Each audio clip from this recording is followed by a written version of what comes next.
Hello बच्चों, आज हम फिर से एक नए टॉपिक पे बात कर रहे हैं। मानव भूगोल में पिछले जो मैंने 4 वीडियो डाले हैं उनमें ग्रामीण अधिवासों के बारे में मैंने आप लोगों को बताया था। और अब हम आगे की बात करते हैं कि भारतीय नगरों के कार्यात्मक एवं पदानुक्रमिक प्रतिरूप जो होते हैं वो किस तरह के होते हैं। जैसे सबसे पहले हम देखें कि भारतीय जो नगर होते हैं उनका कार्यात्मक प्रतिरूप किस तरह का होता है। तो जैसे अपने कार्यों के संबंध में शहर एवं एक गांव से दूसरे शहर में जाना भिन्नताएं रखता है। जैसे कोई भी एक शहर है वो संसाधन की दृष्टि से, औद्योगिक दृष्टि से दूसरे शहर से विभिन्नता रखता है। तो गांव और शहरों में एक दूसरे से व्यापारिक आधार पर विभिन्नता होती है। तो जब अलग अलग व्यवसाय होंगे, जैसे कि कृषि बेस्ड इकोनॉमी हमारी है, तो हमारे जो गांव हैं वो मुख्यतः कृषि से संबंधित उत्पादन से जुड़े होते हैं। अब कृषि का उत्पादन भी जो होता है प्रत्येक एरिया में अलग अलग होता है। तो जो अधिशेष उत्पादन गांव द्वारा वस्तु विनिमय के निमित्त उपयोग में लाया जाता है। जैसे कि किसी गांव में ये वस्तु विनिमय की प्रवृत्ति तो कब थी, जब मुद्राएं नहीं चलती थी। तो एक वस्तु देकर दूसरी वस्तु लेने की प्रवृत्ति लोगों में थी, और एक अधिकता वाली फसल वाला एरिया जो था वो अपनी अधिक फसल को उन एरियाज में भेजता था जिनमें फसल कम होती है, और वहाँ से वो वस्तुएं प्राप्त करता था अपने जीवन के लिए जो उसको चाहिए होती थी। तो वस्तु विनिमय का तात्पर्य है वस्तुओं का आदान प्रदान। अब जिस गांव तक अन्य गांवों की पहुंच होती है, मतलब यातायात के साधन सुविधापूर्वक मिल जाते हैं, तो वो केंद्र बन जाता है, क्योंकि फिर सारे गांव उसी ही गांव में आकर अपना प्रोडक्शन, अपना उत्पादन बेचते हैं। और वो जो केंद्र में होता है गांव, फिर वो कस्बा कहलाने लग जाता है। गांव की बजाय उसको बड़ा गांव जिसके कहते हैं कस्बा कह लीजिए। और फिर वो जो कस्बा है उस पर जो कार्यात्मक विभिन्नताएं चलती हैं और धीरे धीरे व्यापारिक एक्टिविटीज़ होना शुरू हो जाती है, तो कस्बा धीरे धीरे धीरे धीरे शहर के रूप में बदल जाता है। तो इसको आप ऐसे इन कार्यों का जो स्तर होता है, पदानुक्रम होता है, वो किस तरह से होता है कि पहला होता है प्रसंस्करण, यानी एक कस्बे का कोई एक कार्य सर्वाधिक मूलभूत कार्य होता है। जैसे गेहूं उत्पादन हो रहा है गांव में, वहां से गेहूं आता है उस कस्बे में, और उस गेहूं को आटे के रूप में बदलकर, और आटे का बिजनेस चलता है, यानी गेहूं को हमने बदल दिया आटे में। उसी तरह से जैसे सरसों का उत्पादन बहुत सारे गांव में अधिक होता है, तो वो एक सरसों की मील या कोई इस तरह की सरसों का तेल निकालने की फैक्ट्री वहाँ लग जाती है कि सारे कच्ची सरसों जो दाने के रूप में होती है वो उत्पादन वहाँ आता है, और वहाँ से फिर उसको तेल निकाल कर और उसके अलग अलग प्रोडक्ट्स, जैसे तेल अलग अलग तरीके से निकलता है। इसमें आपको फिल्टर्ड, डबल फिल्टर्ड, कच्ची घानी, फिर उसका जो वेस्ट निकलता है जो पशुओं को खिलाने के काम में आता है, खल। तो इस तरह के बिजनेस अलग अलग डेवलप हो जाते हैं। तो आप ये कह सकते हैं यहाँ पर कि सामान्यतः जो प्रसंस्करण केंद्र बनता है वो नगरों के बनने का प्रमुख कारण रहा होगा। यानी जैसे ही व्यापारिक एक्टिविटीज शुरू होती हैं, जैसे ही व्यापारिक गतिविधियां उस क्षेत्र में शुरू होंगी, तो लोग अपने रोजगार के लिए आकर्षित होकर वहाँ पर आएंगे। और जब बहुत अधिक लोगों का जमाव व्यापारिक आधार पर बढ़ता चला जाएगा, तो जनसंख्या की बढ़ोतरी होगी, वहाँ और अलग तरह के व्यवसाय भी वहाँ पर क्रिएट किए जाएंगे।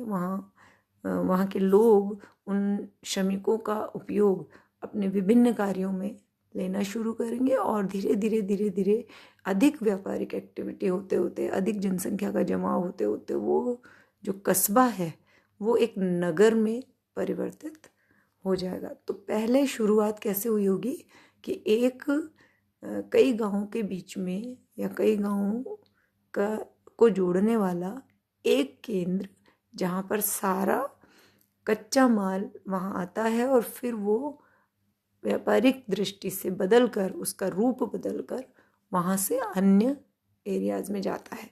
तो ये प्रसंस्करण जो होता था, ये होता है कि जैसे पहले गांव से फिर कस्बा, कस्बे से फिर नगर, नगर से फिर महानगर।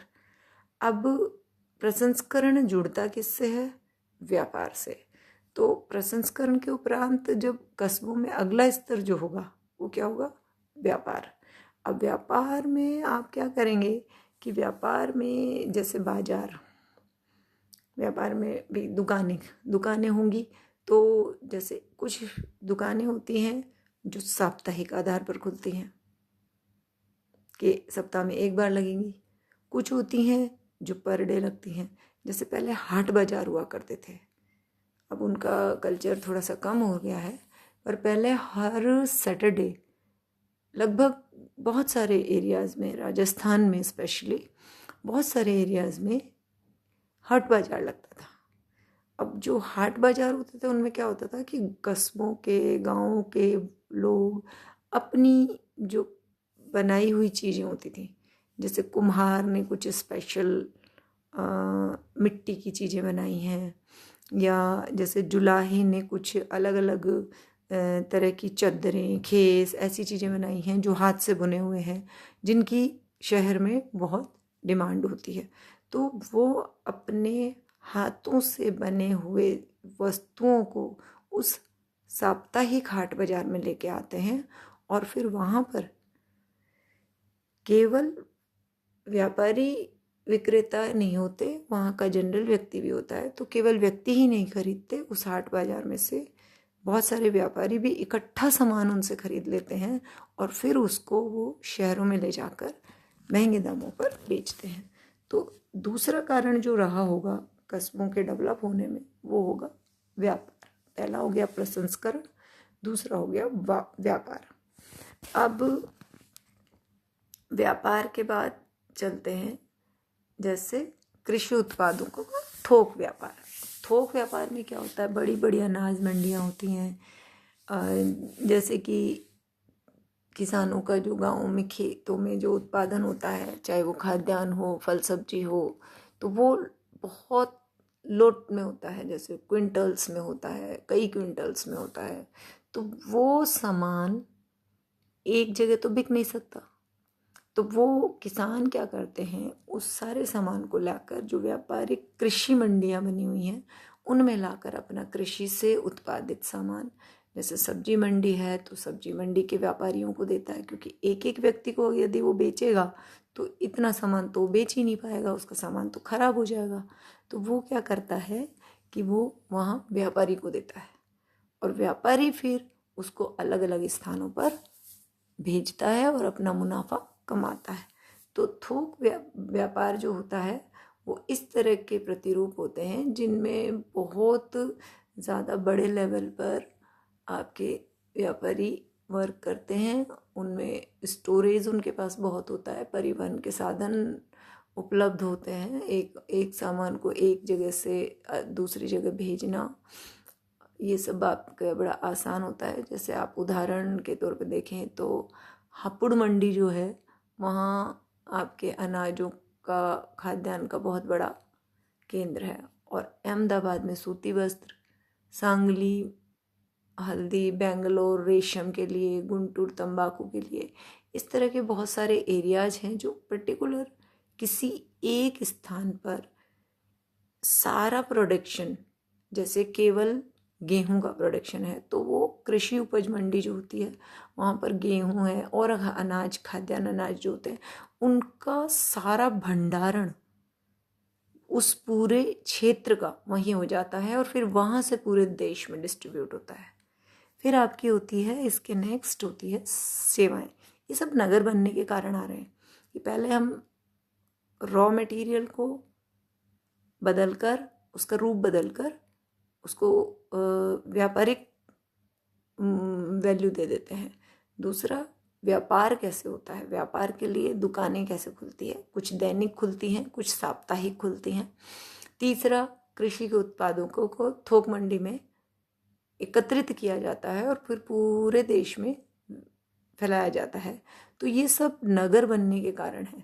फिर होती हैं सेवाएं। आप सेवाओं में आप देखिए कि नगरों में आपको क्या मिलता है, शिक्षा के अच्छे एजुकेशन के जो सेंटर हैं वो वहाँ पर मिलेंगे आपको, स्वास्थ्य के जो बड़े बड़े हॉस्पिटल्स हैं वो वहाँ पर मिलेंगे आपको, प्रशासन की जितनी भी व्यवस्थाएं करनी होती है, जैसे कि बड़े बड़े ऑफिसेज जो होते हैं जिसमें सेक्रेटरीट होता है, सचिवालय होता है, विधानसभाएं होती हैं, तो ये सारी चीज़ें आपको कहाँ मिलेंगी। फिर संचार के साधन, तो संचार के साधन में जैसे एक पूरे एरिया में एक कोई क्षेत्र ऐसा होगा जहाँ से संचार माध्यम के द्वारा पूरे एरिया को जोड़ा जाता होगा। तो ये सारी सुविधाएं भी कहाँ मिलेगी आपको, ये सब मिलेगी आपको कस्बे में, फिर कस्बे से आपको नगर में। तो ये सब जो कार्य हैं ये आपके महत्वपूर्ण कार्य हैं। तो ये एक जैसे नगर, पंचायत संघ, राज्य सहकारी समिति, जिले का मुख्यालय, ये सब ऐसे स्थानों पर मिलेंगी। कानूनी व्यवस्थाएं, पुलिस, ये सब चीज़ें हमको नगर में मिलती है। ठीक है, इसमें आप ये कह सकते हैं कि चंडीगढ़ प्रशासनिक नगर का एक अच्छा एग्जाम्पल है। अब उसके बाद आते हैं हम विनिर्माण एवं खनन उद्योग में।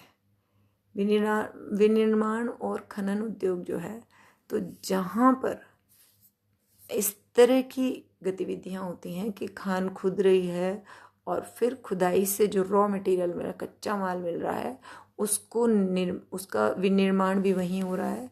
जैसे लोहा मिला तो लोहे की जो फैक्ट्री है उससे औजार बनाने की या सरिये बनाने की या लोहे से जो भी उत्पादन बनते हैं उन सब की।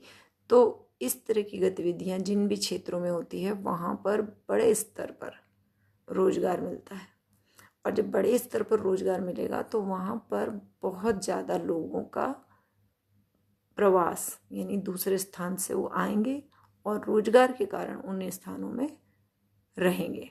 तो यहाँ पर क्या होता है कि व्यापार, सेवा, यातायात, उद्योग, ऐसे जितनी भी उपयोगी आर्थिक गतिविधियां हैं उन सब का विकास हो जाता है। और ये जो गतिविधियां हैं ये आकर्षित करती हैं वृहद स्तर पर लोगों को अपना क्षेत्र छोड़ने और दूसरे क्षेत्र में जाकर आर्थिक उपार्जन करने के लिए प्रेरित करती हैं।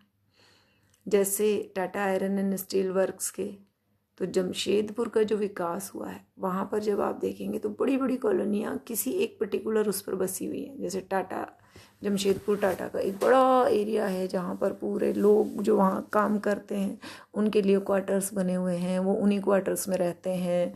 वहीं उनको सारी फैसिलिटीज़, चाहे वो एजुकेशन हो, चाहे वो मेडिकल हो, सारी फैसिलिटीज़ वहाँ पर उपलब्ध होती हैं। इसमें आप कोलार और रानीगंज का खनन देख सकते हैं। अब आता है परिवहन। तो कस्बों के विकास में परिवहन बहुत महत्वपूर्ण भूमिका निभाता है। जैसे आर्थिक गतिविधियां, नगर के विकास व अन्य विस्तार हेतु जितने भी कार्य होते हैं उसमें परिवहन एक मूलभूत आवश्यकता है। यदि एक स्थान से दूसरे स्थान पर जाने के लिए साधन ही नहीं होंगे तो व्यक्ति एक स्थान से दूसरे स्थान की तरफ कैसे मूवमेंट करेगा। तो मूवमेंट के लिए परिवहन का होना बहुत आवश्यक है। और जैसे रेलवेज, फिर आपकी सड़क मार्ग, फिर आपका वायु मार्ग, तो ये जितने भी बड़े बड़े नगर हैं वो आपस में रेलवे से जुड़े हुए हैं, वायु मार्ग से जुड़े हुए हैं, सड़क मार्ग से जुड़े हुए हैं। और जहाँ जहाँ जल परिवहन है वो जल परिवहन से भी जुड़े हुए हैं। तो इन सब एरियाज़ का जो विकास है वो परिवहन के आधार पर ही हो गया। जैसे आप देखेंगे कि कोलकाता, मुंबई, चेन्नई, कांदला, पारादीप, ये जो एरिया हैं, यहाँ पर बंदरगाहों का विकास पास पास में हुआ है, और आस पास में होने से जो सामान का परिवहन है, जो शिप्स के द्वारा सामान जाता है, उसमें बहुत अधिक सुविधा प्राप्त हो जाती है। अब आते हैं हम तीर्थ भ्रमण और पर्यटन पर। तीर्थ भ्रमण और पर्यटन जो है वो अस्थायी निवास से जुड़ी महत्वपूर्ण गतिविधियां हैं। यानी जितने भी तीर्थ स्थल हैं वहाँ परिवहन एवं यात्री निवास की सुविधाओं का विकास होता है। और जैसे इसमें जैसे एग्जाम्पल हम लें तो तिरुपति बालाजी जो साउथ में है, आपके हरिद्वार, मथुरा, वाराणसी और आपका रामेश्वरम, ये ऐसे तीर्थ स्थान हैं जहाँ पर कि बद्रीनाथ, केदारनाथ, ये सब ऐसे एग्जाम्पल है जहाँ पर कि व्यक्ति जाना पसंद करता है, और ये धार्मिक महत्व रखते हैं, इसलिए धार्मिक भावनाओं के कारण भी व्यक्ति वहाँ जाता है। तो ये अस्थायी प्रवास है, इसमें व्यक्ति वहाँ बसता नहीं है, जाता है, घूमता है, देखता है और वापस आ जाता है। तो ऐसे ही आप जैसे पहाड़ों की तरफ भारत के एग्जाम्पल में यदि हम देखें तो उत्तराखंड, हिमालय वाला जो एरिया है, वहाँ बहुत सारे एरियाज़ ऐसे हैं जो पर्यटन की दृष्टि से बहुत ज़्यादा विकसित हैं। जैसे आप देखेंगे दार्जिलिंग, शिमला, नैनीताल, ऊटमठ, मतलब आपका मनाली, रोहतांग दर्रा, उसके उधर लेह लद्दाख, ये ऐसे स्थान हैं जहाँ व्यक्ति जाता है और कुछ समय के लिए वहाँ की प्राकृतिक सौंदर्य का आनंद लेकर वापस आता है। अब आता है नेक्स्ट आपकी आवासीय सुविधाएं। अब शहरों की तरफ अधिकांशतः जो गांवों से लोग आते हैं, उसका कारण ही ये होता है कि शहरों में आवासीय सुविधाएं जो हैं, जिसमें बिजली पानी की सुविधा प्रॉपर मिलती है। तो आवासीय कार्य और सुविधा वाले जो शहर होते हैं, प्राय बड़े नगर जो होते हैं, उनमें नगर के चारों ओर निवास की सुविधा उपलब्ध होती है। जैसे कुछ मूलभूत सुविधाएं हैं जिनमें आपको परिवहन, ठीक है, फिर परिवहन के साथ आपको वहाँ पर सस्ती और सुलभ स्थान जहाँ आप रह सकते हो, फिर आपको 24 आवर्स बिजली और पानी की सुविधा। तो ये सुविधाएं जो हैं, और फिर रोजगार, तो ये सारी सुविधाएं आपको आकर्षित करती है शहरों की तरफ मूव होने में।